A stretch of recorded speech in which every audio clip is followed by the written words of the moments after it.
Welcome to the wonderful world of the animal kingdom, where the creatures are as varied as they are strange. From flying squirrels to electric eels, there's no shortage of weird and wonderful animals to discover. And today, we are diving into the world of pouchers. Most animals give birth to babies that stay outside of their body, but a select few have pouchers. These are special, stretchy pockets of skin that act as a nursery for their young. And let me tell you, these pouches are a lot more impressive than your average tote bag. Why do these animals have pouches in the first place? Well, it all comes down to survival. Pouches allow mothers to keep their young close and protected, even while they're on the move. And since many of these animals live in harsh environments, like the Australian outback or the rainforests of South America, being able to carry their babies with them is a crucial survival tactic.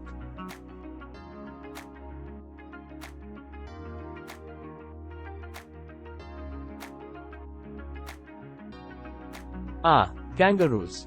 Those lovable pouch-carrying marsupials that we all know and love. They may be the most well-known of all the pouch-wielding animals out there, and for good reason. You see, these clever critters use their pouches like a little kangaroo daycare center, keeping their young ones safe and protected for several months. And let me tell you, those young ones, or joeys, as they're called, are tiny. We're talking grape-sized, folks. But don't worry, they'll grow up to be hefty 200-pound adults in no time. Now, while kangaroos may be known for their impressive hops, we're talking 25 feet in a single bound, people. They do have a couple of limitations. For one, they can't walk or hop backward. Blame it on their long feet and giant tails. But hey, who needs to go backward when you can go forward with such style? And let's not forget about the female kangaroos, who have a pretty nifty trick up their sleeves. Or should I say, in their pouches? These ladies can actually pause their pregnancies until the conditions are just right to give birth. Talk about being in control of your own destiny.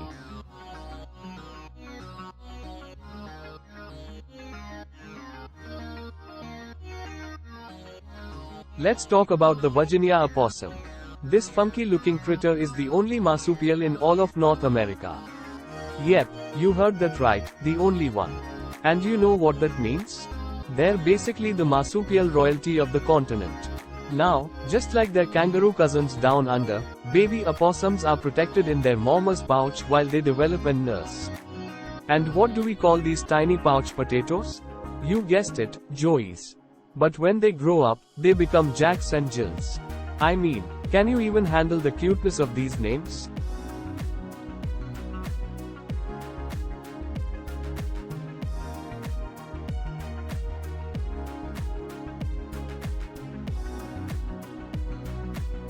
Let's talk about koalas, shall we? These cute and cuddly marsupials are known for their soft, fuzzy fur and their love of eucalyptus leaves. But did you know that baby koalas, or joeys, as we like to call them, have a pretty sweet deal going on? For about 6 months, these little joeys get to chill in their mama's pouch until they're developed enough to ride on her back. It's like having your own personal chauffeur from birth, not too shabby, if you ask me. And after that, the pouch is used for sleeping and feeding only. Talk about multitasking. But here's where things get interesting. See, most pouched animals have pouches that open forward.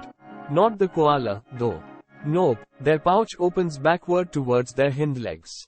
It's like a secret compartment that only they can access. Pretty sneaky, huh?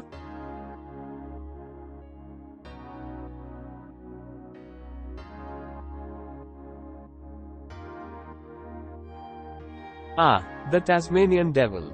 These little guys might be cute, but don't be fooled, they've got some seriously cool tricks up their sleeves. Now, let's talk about why they're called devils. Not only do they have a disturbing and ear-piercing scream, but these little guys have a bit of a dark side. See, they've been known to sleep inside the body of their prey. Yeah, you heard that right. And if that's not enough to give you the heebie-jeebies, they also have a powerful bite that can crush bones. Don't mess with the Tassie devils, folks. Like other marsupials, Tasmanian devils use their pouches to protect and feed their babies, which stay in there for about 100 days after birth. It's like a cozy little womb, but on the go. And even after they're weaned, these babies still return to the pouch to catch some Z's. Talk about a 24/7 bed and breakfast. But once they hit the ripe old age of 6 months, it's time to leave the nest for good.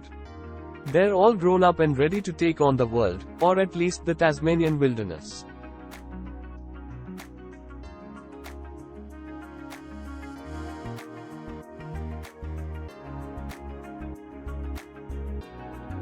Let's talk about the wombat. These marsupials have got some serious junk in the trunk, and we're not just talking about their pouches. Baby wombats climb into the backward-facing pouch of their mothers after birth, where they continue to develop until they're ready to leave the pouch and face the big, wide world. It's like a womb with a view. But here's where things get interesting. Wombats use their big butts as a form of defense. That's right, their behinds aren't just for sitting on. These bad boys can crush the skulls of their predators. Talk about a power butt. And if that's not enough, wombats can also block off their burrows with their butts, which are resistant to bites and scratches thanks to tough cartilage. It's like having a built-in shield.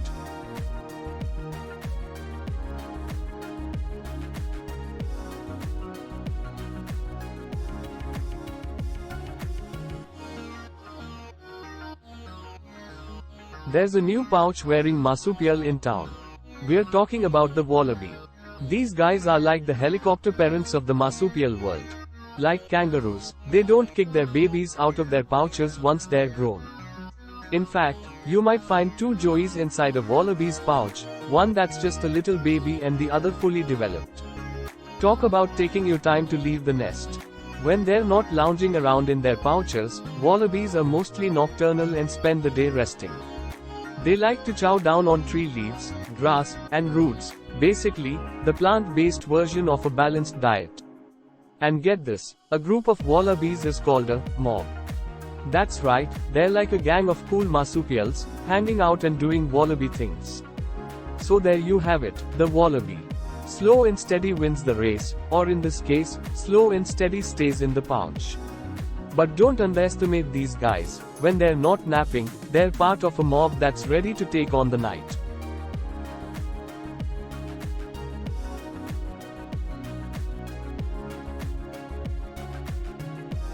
Hold on tight, because we're gliding into the world of sugar gliders. These possums may be small, but they sure know how to make an entrance with their patagium, which acts as their very own hang glider. Baby sugar gliders stay nestled in their mommy's pouch for up to 10 weeks before taking flight on their own. In the wild, sugar gliders live in tight-knit communities with up to 40 other members. It's like one big, happy family, complete with 2 alpha males who are, of course, the dads of most of the offspring. But don't get too comfy, because young sugar gliders are quick to leave the nest at just 10 months old, ready to start their own gliding adventures.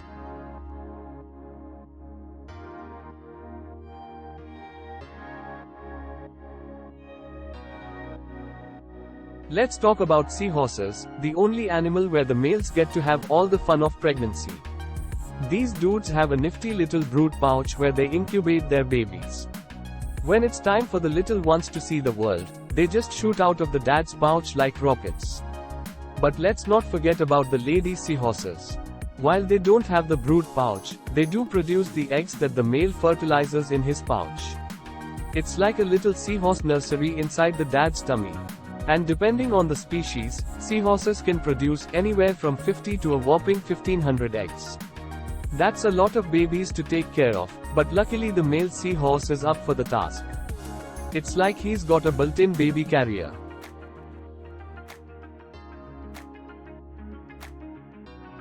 Listen up folks, we have a marine creature on our hands. Despite popular belief, sea otters are not marsupials, but they do have some similarities. These adorable creatures have loose skin under their arms that acts as pockets. They don't use them to carry their young, but they do keep their food and favorite rocks in there. After all, who doesn't love a good pocket snack? Sea otters have the densest fur of any mammal and can live up to 20 years in the wild.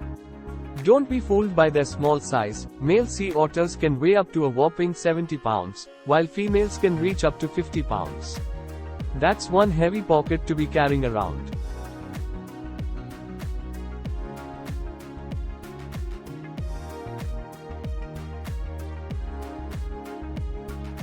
finally we have chipmunks. Despite not being marsupials, they do have a special talent for storing food in their cheeks.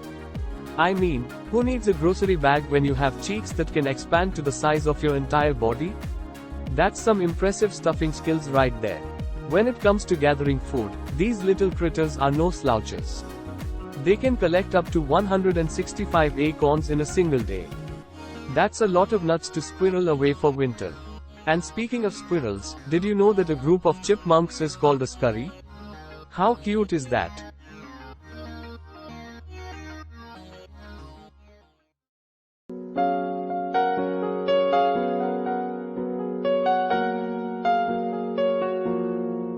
So there you have it, friends. The top 10 animals with pouches in the animal world. From the mighty kangaroo to the adorable sugar glider, these marsupials and their pouches have fascinated us for centuries. But let's not forget about the male seahorse, sea otter, and even the cheeky chipmunk, who also have unique ways of using their pouches. Whether they use them for protecting and feeding their young, storing their food, or even incubating their embryos, one thing is for sure, these animals with pouches are truly remarkable creatures. So, next time you see a pouch-bearing animal, take a moment to appreciate the wonders of nature and the amazing adaptations that help them thrive in their environments.